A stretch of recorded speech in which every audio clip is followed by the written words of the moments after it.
Hello again. This is Wave Watch, where we make a habit out of watching the Tulane Green Wave and discussing it. It's me, Patty B. We got Dave Rainey here. A lot of good things to talk about coming out of last week. First things first, to kick things off, we are going to recap last week just to set up a structure here. We're going to do this every week. We're going to recap the last game. We're going to talk about the next game. I'm sure things will go off the rails somewhere in between. And at the end, we'll have a little land yap for you. In case you don't know what that is, it means a little bit of extra. But if you're watching this podcast, you probably know what that is. How are you feeling, Mr. Dave Rainey? I'm doing good. I'm trying to pull up my game notes from last week. But I'm doing good, man. It's still a good time to be a Wave fan. It's a phenomenal time to be a Wave fan. Yeah, I mean, I'll jump into that. I got the stuff off the top of the dome, and you can add some flavor here, and we'll get into conversations in a second. But coming out of last week, you played K-State, ranked. I believe they were number 17 at the time. Listen, you put up a pretty strong fight. You lose 34-27. Some questionable things that happened there at the end that I'm sure a lot of fans are upset about. I think we both have some thoughts about that, and I'm sure we'll get into that. Some other really good positives, maybe a negative or two. But yeah, I mean, it's kind of just overall feeling walking out of that game for me is you belong, right? You belong with the big boys. And I think that's the place I'll start, and I'll turn it over to you, and I'll see where your head's at. Yeah, I think I don't know that there was ever really a question. At least, maybe I don't know what the national feeling was on them, right? But like, I think the fan base, whether it be I don't know the best way to put it. Like, I don't know if our fan base earned that feeling this year yet, if that's the best way to put it. Sure. But I guess over the last few years, even though it was a new head coach, new quarterback, just all new program, really, it still feels like amongst the fan bases that was expected.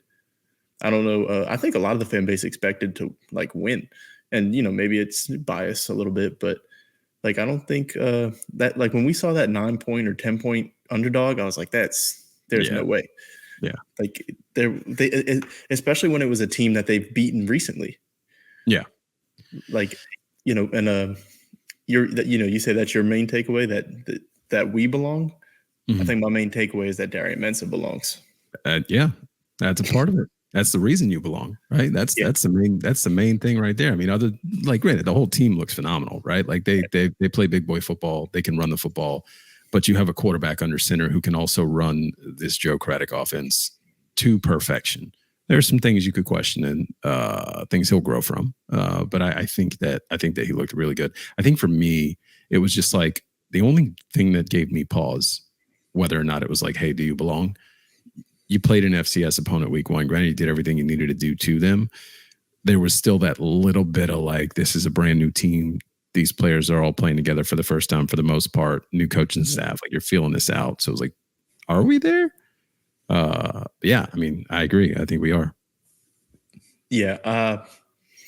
I think, you want to just get into like his performance in this game since we brought him up.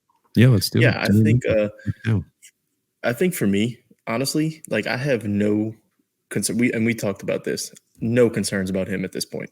Mm-hmm. That K-State defense is for real. And he, despite what happened he had his rookie mistakes at the end, right? And it was only a matter of time before he made one. And like, those two things he did, I don't knock him down at all for.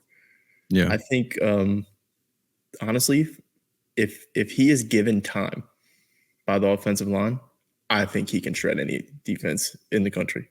Yeah. Like I'm that confident in him now. Some of those throws he makes are just, and I want to hear it more from you because you were in person and I'm sure that takes it to another level. But dude, like when he hits Alex Bauman on that little jump ball, like right on the money. Yeah. Like it looks effortless. And you can tell. I texted my grandma in the middle of the game. I was like, this dude is going to break every record that Michael Pratt just set. Yeah. Yeah. I think I texted you in the middle of the game too. And I was just like, wow. Right. Like I didn't know what to say. I knew it was, you said Mensah is good. Like really good. Yeah. I was like, I don't know how to explain this other than saying like, we thought he was good, but like, he's like actually good. I don't know if you realize this or not. Like he's like actually good.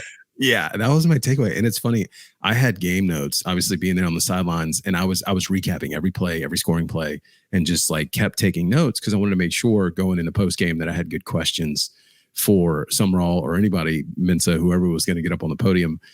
And I can't tell you how many times I wrote down in my notepad, wow, Mensa again, Mensa mania. Wow, this dude's for real. Like I just kept writing it every time he would do something. I mean, there's situations, I think it was early on in the game.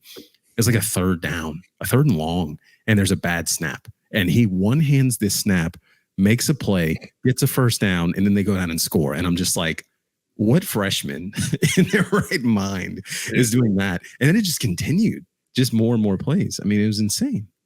Yeah, and you were at the game, so you couldn't hear the broadcast. And I know there was an article about it the night before, so maybe you did read it. But Louis Riddick was just raving about him. He was like the highest of praise, and he's comparing him to Jordan Love, and all these, and all game, even at the end, he was like he made his mistake or whatever, but he was like, this dude is for real. Yeah, and it just go ahead. Oh, I was going to say, I wanted to talk about that mistake because I know you alluded to it once. And now you're saying it again. The one mistake he made, you can point to the interception at the end. I'm throwing that out. I don't count that. Yeah. I mean, it is a mistake, but he's trying to win the game at that point in time. Exactly. The one mistake he made, trying to make a play, holding on to the ball a little too long, fumbling it. They return it for a touchdown. That puts you in a really bad spot there at the end. And you have to go respond to tie the game. He responded. Like that was the thing that stood out to me. Like, yes, he made a bad play. Yes, they're probably going to have a long conversation. He's going to learn from that. But he came out and he responded. He drove him down the field, threw two good balls in the end zone that could have been touchdowns. One's called back from PI. One probably should have been PI on the defense. So yeah, I think he looked every bit of the part. It was insane. I can't rave enough. Yeah, and even that mistake, like, yes, it's on him because he tried to do too much, right? And he just held the ball in his hand the wrong way. But even that was a result of the bigger issue, the offensive line just collapsing in the second half. Yeah. You know, that was tough. Like that, honestly, that was the biggest issue. They kept getting, and I said this on the post game I did, they kept putting themselves in too many second and long and third and longs, and because of the offensive line, and he had to keep making a play, and he did, to his credit. But in the second half, the offensive line just collapsed. And then at that point, he's trying to make something happen. And, and honestly, it's only a terrible mistake because they returned it for a touchdown. Yeah. If they don't return it, your defense maybe steps up, makes a play, and then it is what it is, right? But it's poor timing. If that happens in the first half, we probably don't look at it as big of a deal. But even then, it sucked. But I was like, you know what? It took him over a game or 6-7 quarters to actually make a mistake. Yeah, and followed it up with good play afterwards. I mean, that's the question always: is how does he respond? I think the thing that stuck out to me post game, him in interviews, things like that. The message overall was just good, right? Like I've tweeted this a few times. They asked Summerall about what his message is to the team when things like that happen, and he said, "Listen, when good things happen, it's good. When bad things happen, it's good." Because now you have an opportunity to go respond, and you could tell that it resonates with the team. Seeing him in his post game, I'll say this: imagine, and this is a weird comparison. Obviously, I've never been in a room with Kobe Bryant, but I imagine being in a room with Kobe Bryant after he loses a game and he has to be nice to media. He's probably smiling through it and not happy. And if you could imagine what that face looks like, right? That angry, happy face. That's what Darian Mensah looked like when he was answering questions at the podium. I mean, I forget what question he was asked, but he kind of just laughed, and you could tell it was a very I am so angry right now, but I'm going to laugh this off and try and move on type of thing. And seeing that, it meant so much more to me. That, I don't know, it just spoke to me. I'm interested to see how he comes out next week because I think he's ready to go put on a show. Yeah, I think his best quality is he seems unfazed by everything. Yeah. If there's when they would fall behind in the sticks, I never had a doubt that he would get rattled or he just bounces back. And to see that 2 games into the season is nuts, dude. like I know we could talk about him for an Could hour. be a podcast. Yeah, we've already gone for. I was just thinking that I was like, man, we're just like I want to stop and move on from him, but it's like I'm just like I'm legitimately so impressed. The fact that like if Ty Thompson was doing this, we'd be moving on by now because it's expected. The fact that this dude started where he started the year, and now you're like, this is our quarterback for at least 3 years, no doubts. Like, has a stranglehold on the position, right? Like, I don't see even Ty Thompson. I don't see how somebody takes this job from him. No. One of the other things, while we're talking about the offense, I wrote down that this Joe Craddock offense is a work of art because Mensa is, and it does have a lot to do with Mensa running it, but like when they need big plays, like he's dialing up these crossing route, like everything is just perfect. Yeah. Like he's got a perfect play for every situation. Everything makes sense. Like it's so easy to watch. Now, granted, it does have a lot to do with the talent you have all over the field, right? Like again, Mario Williams showed like he is one of one and just like he doesn't belong here. I'm sorry. Like the dude is so good. You're right. Yeah, I shouldn't say that. He does belong here. He's just so good. And like Keith Brown's right behind him. And you still haven't seen Shez Preston. First of all, that catch Keith made to tie the game that's called back for offensive PI, phenomenal. That's you're talking Lance Moore 2-point conversion vibes, right? Like that's what stuck out to me. Catches it in midair, has the mindset to still reach out and get the ball across the goal line, flipping through the air, and then runs at me. I don't know if you guys saw the video, man. I had the best video in the world. Literally runs at me, talking trash, pointing at my camera, and I'm like, oh, this is phenomenal. And they called it back. And when I tell you, I was like, oh, like. Pain. What an exciting moment, just ripped away. Which we could probably move on and get into that topic if you want. I did have one more question for you. Okay. Any more doubts about Makai? No. No, not at all. He looked phenomenal. He looked great against the defense, which is awesome. That could transition into what you want to talk about because that has a lot to do with my feelings on it. Yeah, well, maybe. So what I was going to bring up were the penalties in general, and there's some thoughts I have that I wanted to bring up, and obviously we can talk about what you're talking about too, because I'm sure you have some thoughts on why one doesn't matter.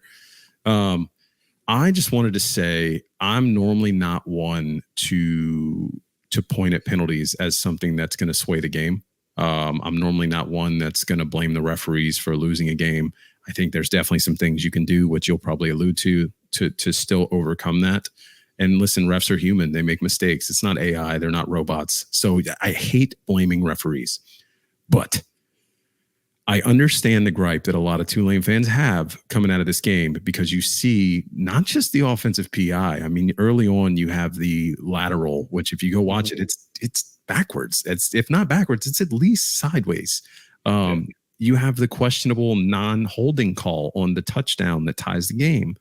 You have the non-pass interference calls down the stretch that are a little questionable. And when Summerall was asked about it at the end of the game, I tweeted this, and I'll say this now. He blatantly called out, listen, the explanation from the referees left a lot to be desired. He kind of paused and he said, it's a Big 12 crew, in case you're wondering. And he just left it at that.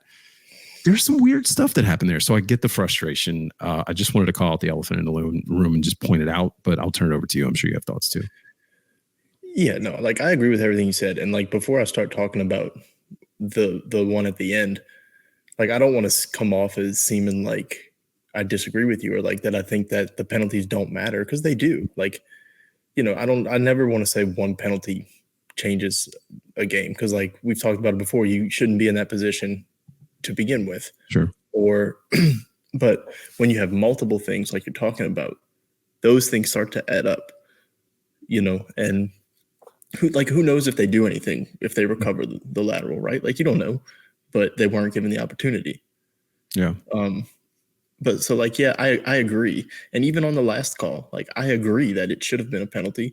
And if it's not, like if they don't call it and that play works out, then great. But I'll start by saying this. The second they snapped the ball and went to pass it before he threw the ball, I was like, what are you doing? Yeah. And listen, and I said this on the post game too. I am not here to pretend like I'm smarter than John Summerall or Joe Craddock or anybody. And this is a bigger issue than just the Tulane game for me. And I think we've talked about this in the past. I do not understand the obsession teams have these days when you need 1 yard to get a touchdown to pass the ball. Third down is one thing. When you got 2 timeouts with 45-ish seconds left, I think, Mm-hmm. and a running back that's averaging a ridiculous amount of yards per carry. He's got like 130 yards on the game. And even if he didn't, you at least try to run the ball once. Yeah. And again, I know that if the penalty is called, this discussion is null and void. Mm-hmm. Right? Like if it works out, great. And people say hindsight is 20/20. But that's why I'm pointing out I said it before when he snapped the ball. Yeah. Like you have to run the ball in that situation. And to me, it came off as trying to make Mensah the hero. And maybe they weren't, but it had that feeling.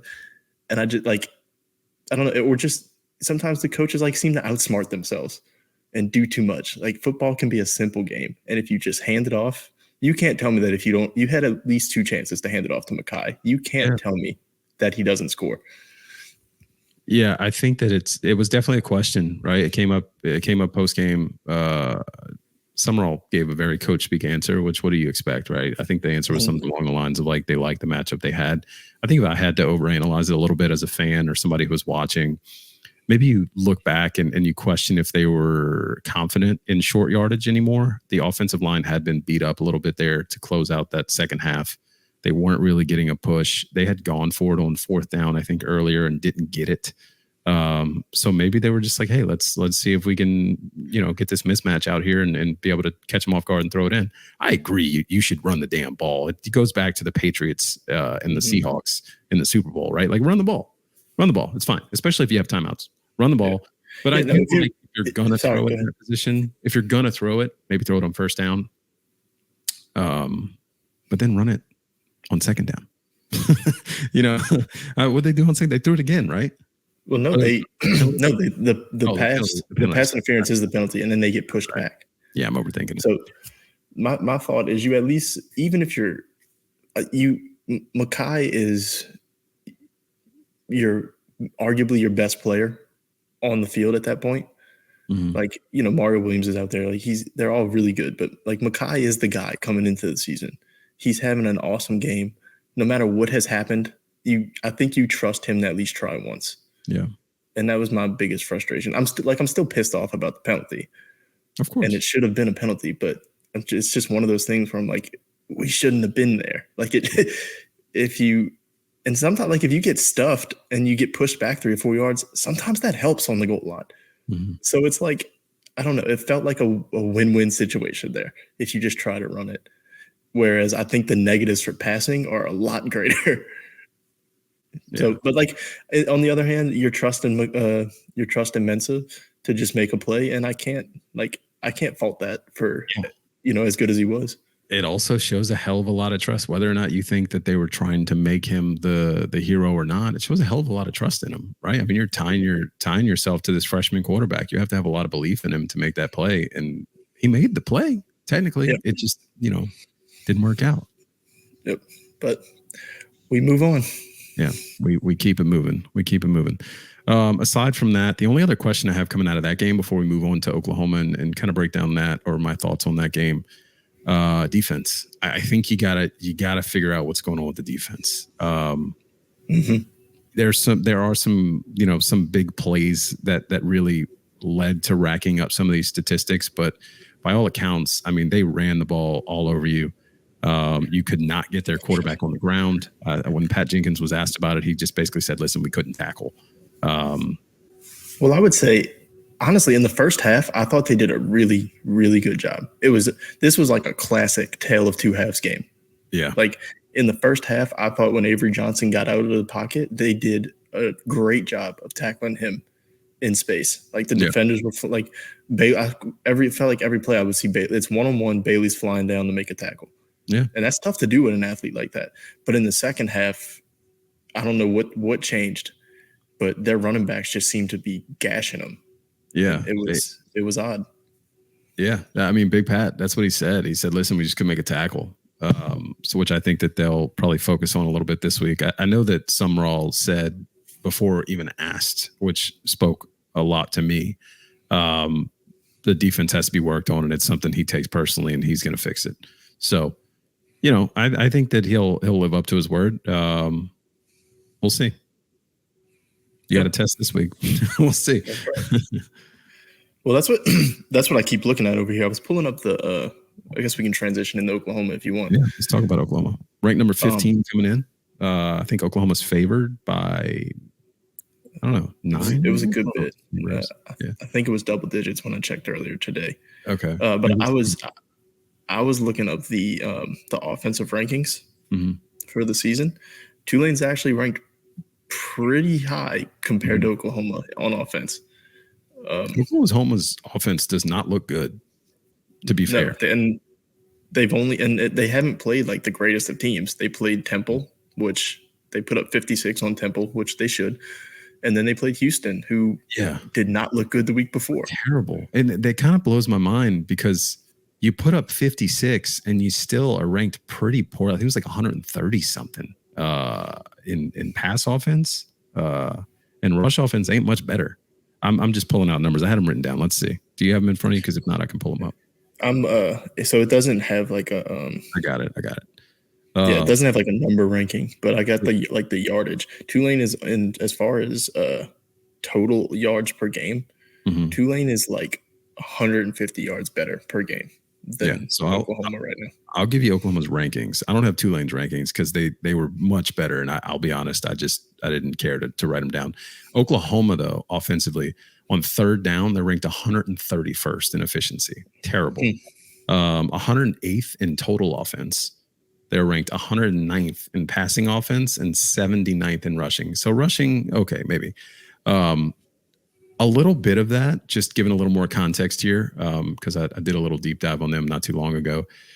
They turned over all 5 starters from their offensive line coming out of last year. And so far, 2 weeks into the season, I think they're on like their 3rd string center. They've got a couple backup guards in. They are really banged up on the offensive line. So if there's a get right game for your defensive line to go throw their weight around and try and make some plays, I think this should be the one. Yeah. Again, like I'll say the same thing I said before. All I care about is the offensive line play. That's it. If like even the defense has to be better than they were in the second half. But like if we get into a shootout, even with Oklahoma, if Darian Mensah has time, I have faith, honestly. And like through 2 weeks, he looks better than Jackson Arnold does. Oh yeah, like that's not even particularly close. I think it's fair to say. Tulane's played better. I'm not gonna of their 2 actual opponents, because both of them played easy games week 1. Of their 2 actual opponents, Tulane played by far the better team, and they look better. Yeah. So like, this is another one where I know Oklahoma's huge favorites, but it's in Oklahoma, so that matters. But like, it doesn't feel right. If I have to pick an upset alert, I'm putting Oklahoma on upset alert, right? I mean, you got an angry Green Wave team, no pun intended, or maybe pun intended, going into Norman, and they're looking for revenge. They lost in a bad way last week. I think Summerall's going to have these guys ready. Just his outlook on everything. I think when asked about Oklahoma, he said, "If you got a pulse, you got a chance," right? So he's ready to go in and fight. He said this team's gonna fight. We're fighters.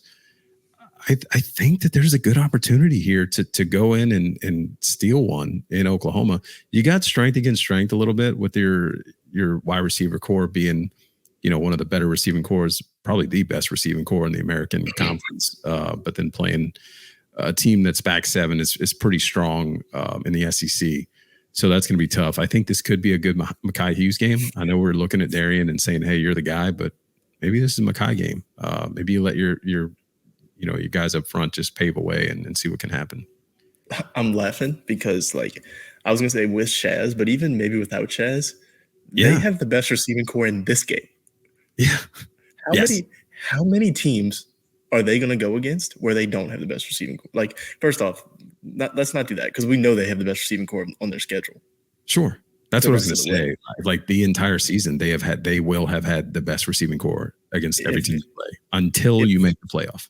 Yeah, if these receivers play up to their status, which they have to this point, they are the best. I'm just going to include Mario and Keith right now because that's the two we have, and then Dante Fleming is a third. Yeah, Fleming's phenomenal. That's another guy that really caught me off guard. Came out of nowhere.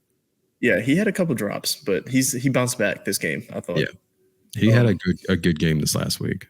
Yeah, this was a good bounce back game for him. But that duo of Keith and Mario could be on the field in almost every game they could possibly play until you meet like the SEC teams. Yeah, like the elite SEC teams. Yeah. Like, and not that Bauman is like this elite tight end, right? But I mean, you got to give him credit too. I think last game he had 2 touchdowns. A pretty big step. Yeah, he looks phenomenal. He just when I watch him, like he looks like a different build almost. Like he looks like a big athletic tight end now. Mm-hmm. And I don't know if it's just because I'm paying attention to him more, but like I feel like last year he doesn't make that play in the end zone that he made.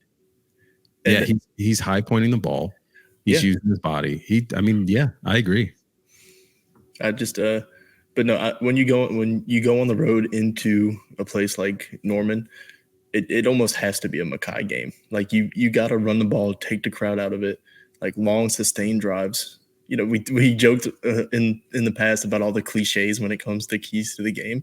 Yeah, and that's one of them. Like long sustained drives, take the crowd out of it. Mm-hmm. Don't worry about hitting. You know, Kansas State was chunk play after chunk play after chunk play in the first half.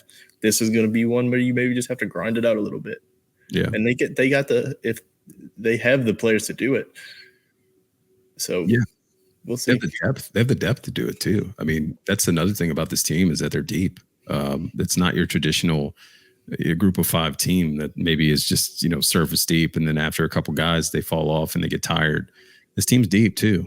I mean, they're built for the playoff. I give them credit. Yeah. And I think it matters that this is a must win for them. Mm-hmm. Like as far as your college football playoff hopes go, like this game is a must win. It doesn't mean if you lose, you're not completely out of it. Like you have a chance, but like you got to hope that a couple of teams you play down the road become ranked and you have out. But like if you win this game, it's a bigger win than last week would have been. Yeah. So I agree. When we talked about it last week with Patrick, you had to win one of the 2. You lost last week. This is it. Go out, prove you really belong. Yeah. And go into Oklahoma and win that. Yeah, looking at a few more stats here, just pulling up rankings.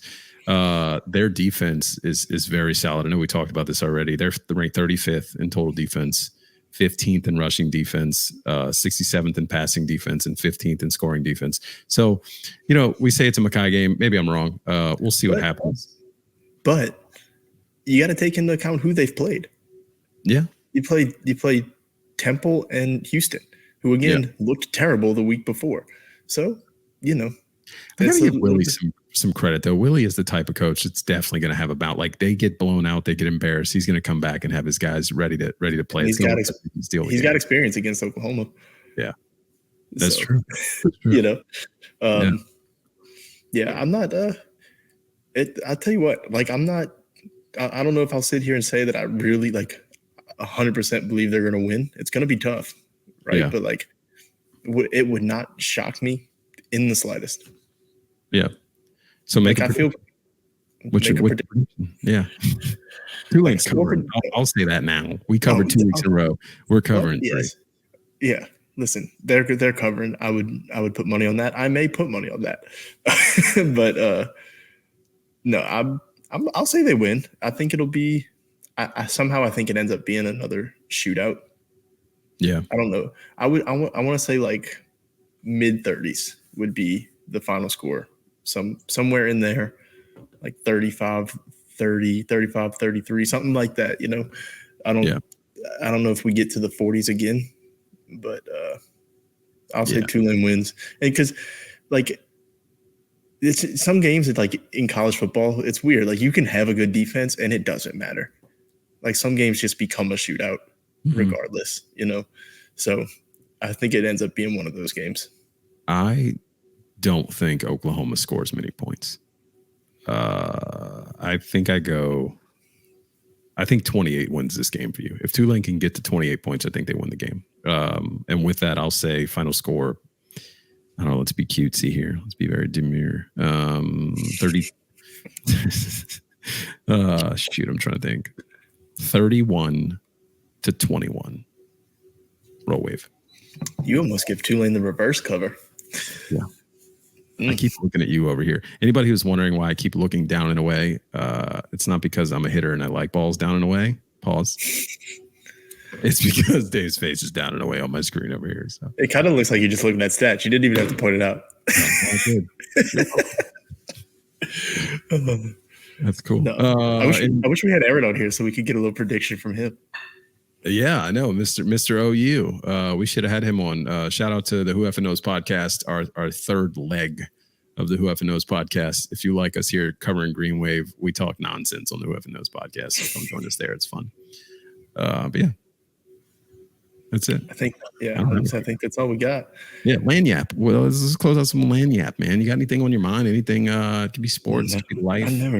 I never do. I'll do this. Yeah, we just had a hurricane. It wasn't a terrible one like we've had in the past, but people do have damage. People are going through some stuff. So obviously, prayers to all those people.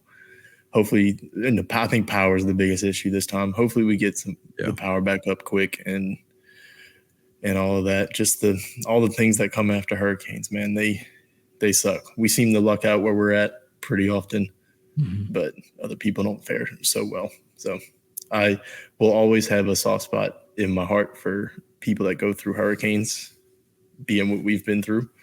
So, that's that. Yeah. Got a lot of things on my mind. Just pulling one out of there. You ever flip back through something and just like you're bopping for apples, just grab something, right? I'm gonna talk about Tua Tagovailoa. The amount of head injuries this man is going through concerns me. I just wanted to call that out, and I think that he needs to take a long, hard look in the mirror and decide if he needs to keep playing football. And I'll just leave it at that. Yeah, I agree with that 100%. We talked about it before. We don't need to keep diving into it, right? But yeah. Also, shout out to Canes again. Shout out to the Canes. Yeah, top 10. It's a Tulane podcast. Dave's going to shout out the Miami Hurricanes every week, but that's okay. Don't give me the Lanyap section if you don't want me to. Right, it's okay. It's a part of it. It's part of life. Lanyap. A little extra. Yeah, that's it. Until next time, make sure you follow us at Be in the Know for everything. Twitter, Instagram, YouTube, all the Wave Watch stuff will be there. At Who Effing Knows is definitely going to be a sprinkle of Tulane. You guys have probably noticed a lot of the stuff comes out under there and then it just gets retweeted. So you can follow both. You'll still get your content. Anything else? Nope. Cool. Appreciate y'all. Until next time, appreciate it. Roll Wave. If I could do it over the mic. That's it.